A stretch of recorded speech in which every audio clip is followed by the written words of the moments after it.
cantando, bailando. Dios mío, ¿qué estoy viendo? Dirty Dancing versión 2024. Y saben que también cosas que son medios dirty, sucias, ¿no? En las redes sociales. Por cierto, estás en familia.com y te acompaña Alberto Nishima por RPP. Confianza y credibilidad por todos los medios. Pero a veces encontramos estas informaciones, ¿no? Que a veces son falsas, a veces un poco más inexactas en muchos casos.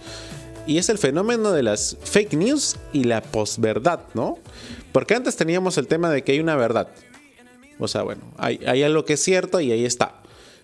Pero tuvimos, digamos, el ascenso de figuras como el señor Putin, que él dice, esa es tu verdad. Y se crea la posverdad. O sea, cada uno tiene una verdad de ciertas cosas. Y vamos formando, pues, también este tema de la burbuja en las redes sociales, ¿no? Donde estos algoritmos nos alimentan lo que a nosotros nos gusta leer, sea cierto o falso. En muchos casos falso, y creamos pues opiniones que a veces son muy erradas, y es un fenómeno que hay que combatir, especialmente con la inteligencia artificial, ¿no? Donde las noticias falsas son mucho más fáciles de generar. Y nos acompaña Fátima Martínez, doctora en periodismo por la Universidad Católica del Perú, con especialización en periodismo digital por la Universidad Complutense de Madrid. Muy buenos días.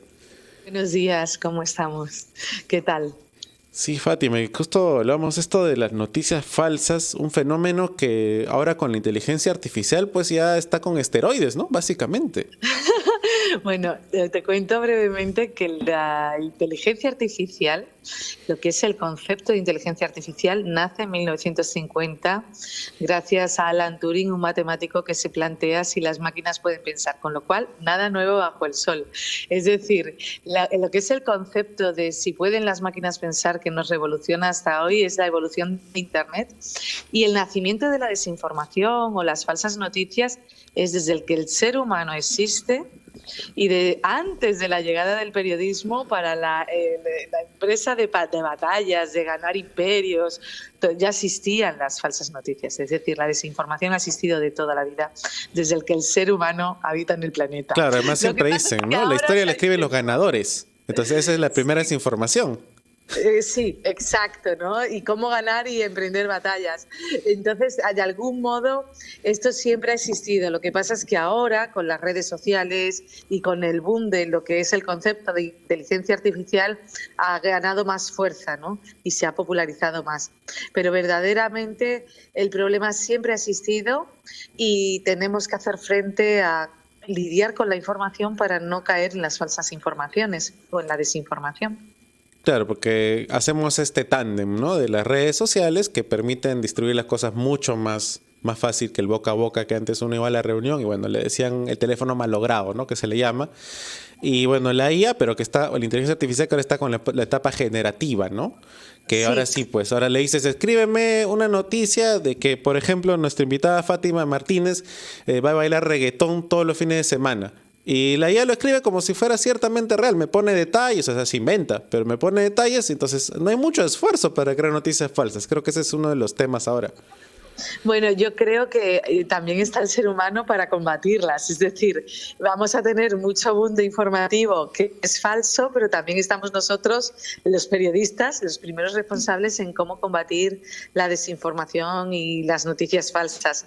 Es decir, igual que hay la posibilidad de crear y hablar de inteligencia artificial como generadora de falsas informaciones, también se usan como generadora de identificar noticias falsas. Os muestro dos cositas, ahora que tengo un ratito.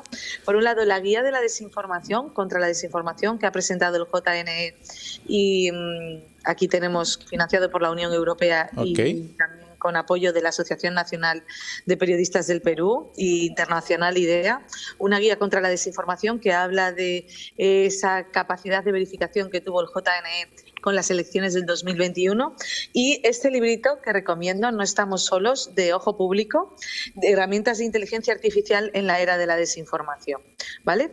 Salieron 500 ejemplares y yo creo que aquí vienen apps para aprender a utilizar la inteligencia artificial para combatir la desinformación. Y creo que es importante, igual que hay desinformación, aprender a combatir las falsas noticias desde el punto de vista como periodista, como grandes medios, y aprender a cribar, ¿no? Al final hacer un rol de gatekeeping, de cribar lo bueno de lo malo y saber identificar que es lo más importante, la verdad de la mentira. Es decir, independientemente de los intereses políticos y económicos que haya frente a una información o frente a un político o un líder político que quiera hacer creer una historia, nosotros estamos para combatirla. Es decir, independientemente de IAs, independientemente de redes sociales, independientemente de todas las tecnologías que tengamos en nuestras manos. Claro, porque este fenómeno, ¿no?, de que si no me cae bien un político y publican algo malo, la gente usualmente lo comparte sin leerlo porque dice, obviamente que va a ser esto. O sea, ni siquiera se leen los detalles. Y bueno, están las noticias curadas de los periodistas, pero bueno, también en casa, pues, no todos son periodistas, no todos tienen también el tiempo de investigar, lamentablemente. ¿Qué consejos le puedes dar, por ejemplo, al ama de casa, al taxista que nos escucha? ¿Cómo ponerse una pequeña vacunita contra la desinformación? ¿Qué pasos tomar para reconocer, oye, tal vez esto no está bien, ¿no? Como con la comida, oler un poquito y decir, no sabe tan bien esta comida, no debería probarla. Pues como hago con mis padres, que mis padres se creen todos los bulos y todas las desinformaciones que les llega por WhatsApp. Ahora que ha pasado lo de Valencia, por ejemplo, hubo un bulo de que había un parking que se había convertido en un cementerio y era mentira. Eso se comparte por WhatsApp, por hilos de WhatsApp, y lo primero que hay que hacer es desconfiar y tener pues periodistas de referencia que te den bien la información. Es decir, no creerse todo lo que les llega vía WhatsApp, vía redes sociales, porque ellos no tienen la capacidad de cribar la información. Los padres que no son periodistas o las amas de casa o las personas que tenemos cerca que no están dedicados a la información se creen todo lo que les llega desde WhatsApp. Entonces hay que enseñarles a que tienen que, primero, desconfiar y, segundo, tener unos periodistas serios de referencia que les sirvan para poder estar informados mínimamente.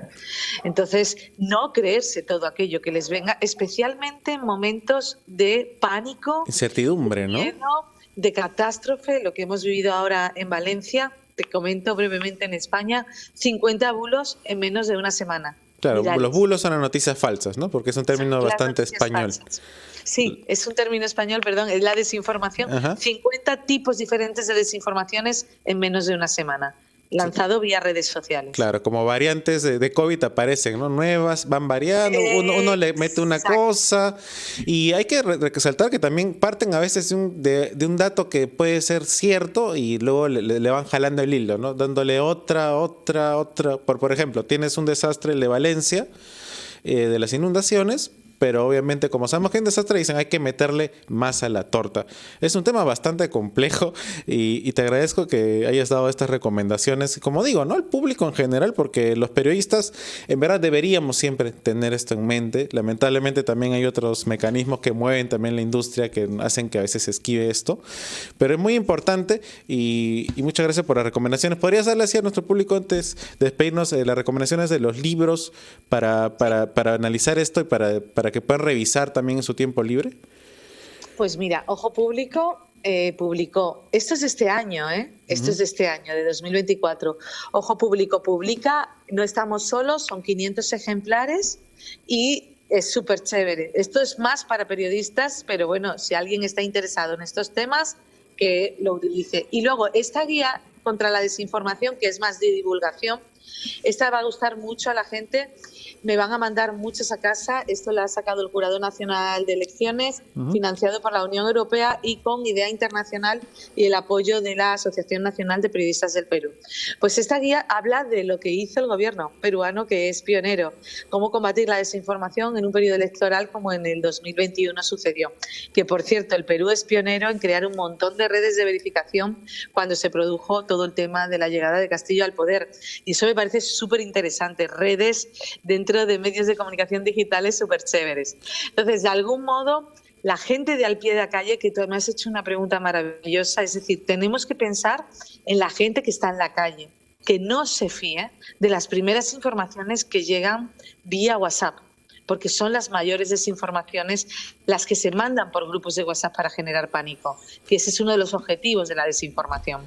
generar confusión y pánico en la opinión pública. Sí, es algo muy serio y muchas gracias, Fátima, por darnos un placer. tiempito y contarnos sobre esto. Fátima Martínez, doctora en periodismo por la Universidad Católica del Perú, con especialización en periodismo digital por la Universidad Complutense de Madrid, y recorremos siempre buscar referencias, pues, porque nos pagan para esto, pues, a los periodistas, ¿no? Para verificar, para estar atentos.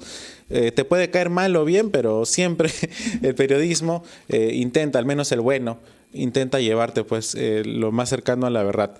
Muchas gracias a Fátima por acompañarnos. Un placer. Un besito, chao, gracias. Con un besito nos vamos, pues, a la pausa. Ya volvemos en familia.com.